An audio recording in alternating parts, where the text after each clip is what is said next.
Praise the Lord. Hallelujah. Welcome once again to the Light of the World in the Word. Mga Bible student online. Welcome back sa ating second semester. Pagpatuloy natin ang ating subjects na mind renewal. And we are now, nandito na tayo ngayon sa lesson 9. At ang lesson 9 ay ang pag-uusapan natin muli ang mga kaisipan. May dalawang uri ng pag-iisip. Ang toxic thoughts at ang healthy thoughts. Ang mga nakalalason na kaisipan, ito ay mali, hindi wastong pag-iisip. At ito ay gumagawa ng mga chemical na nahihigpit sa libreng daloy ng mga kinakailangang proseso ng electrochemical ng iyong utak. Ang kabaligtaran, ang ginagawa ng malusog na pag-iisip, nag-aambag sila ng produksyon at libreng daloy ng mga kinakailangang proseso ng electrochemical sa utak. Kapag ginagamit ang mga nakalalaso na kaisipan, nagtitrigger ito sila ng mga chemical na nagdudulot ng nakakalason na build up sa utak at nagresulta ng kalidad ng memorya na na-access mo. Ang anumang mga alaala na inilabas ay malamang na masira at hindi tumpak. They're not good. Kapag iniisip mo ang mga salita ng Diyos, na kanyang mga iniisip bago ang mga ito ay kanyang mga salita, iniisip mo ang iyong malusog na kaisipan. Ayon sa Juan 6:63 King James Version, ang espiritu ang bumubuhay, walang pakinabang ang laman. Ang mga salitang sinasabi ko sa inyo ay espiritu at buhay. It is the spirit that quickeneth, the flesh profiteth nothing. The words that I speak unto you, they are spirit and they are life. Ayon sa Kawikaan, Kapitulo 4, versikulo 20 hanggang 24 sa King James Version. Verse 20, Anak ko, pakinggan mo ang aking mga salita, ikiling mo ang iyong tainga sa aking mga salita. Verse 21, huwag silang mawala sa iyong mga mata, ingatan mo sila sa gitna ng iyong puso. Verse 22, sapagkat sila'y buhay sa kakasumpong sa kanila at kalusugan sa kanilang buong laman. Ingatan mo ang iyong puso ng buong sikap, sapagkat mula rito ang mga paglabas ng buhay. 24, ilayo mo sa iyo ang masamang bibig at ang mga suwail na labi ay ilayo sa iyo. In English, so Proverbs 4, chapter 4, verses 20 to 24, My son, attend to my words, incline thine ear unto my sayings, let them not depart from thine eyes, keep them in the midst of thine heart. Verse 22, For they are life unto those that find them, and health to their flesh. Verse 23, Keep thy heart with all diligence, for out of it are the issues of life. Verse 24, Put away from thee a froward mouth, and perverse lips put far from thee. Ang pag-iisip ng Diyos ay naging mga salita niya, at ang kanyang mga salita ay kanyang pag-iisip. Panatiliin ang iyong mga pag-iisip sa kanyang mga pag-iisip. Gawin mo ang kanyang mga salita. God's thoughts become His words, and His words are His thoughts. Keep your thoughts on His thoughts, and make His words your words. Isaiah 26 verse 3, sabi dito, iyong iingatan siya sa sakdal na kapayapaan, na ang pag-iisip ay nanatili sa iyo sapagkat siya ay nagtitiwala sa iyo.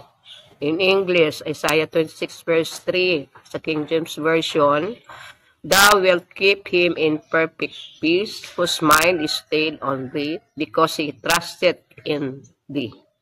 So fix our thoughts on God. Ayon naman sa Pilipos 4:8 sa King James Version,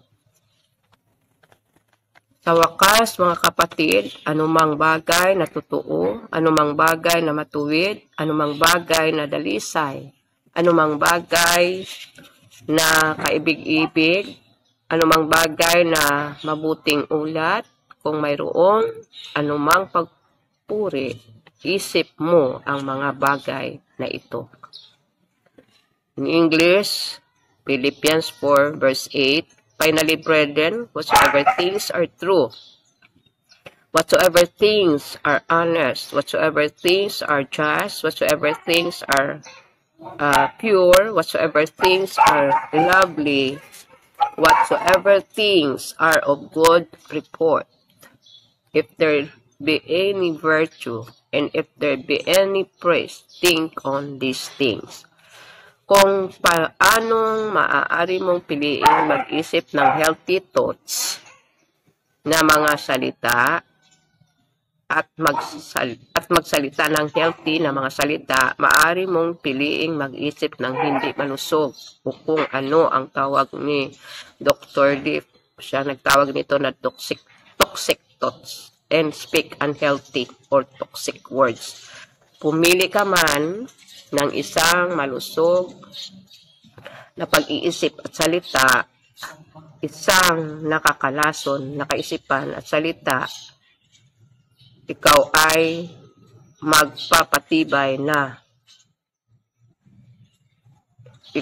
magpapatibay sa nakaraang malusog o nakalalason na mga kaisipan at salita.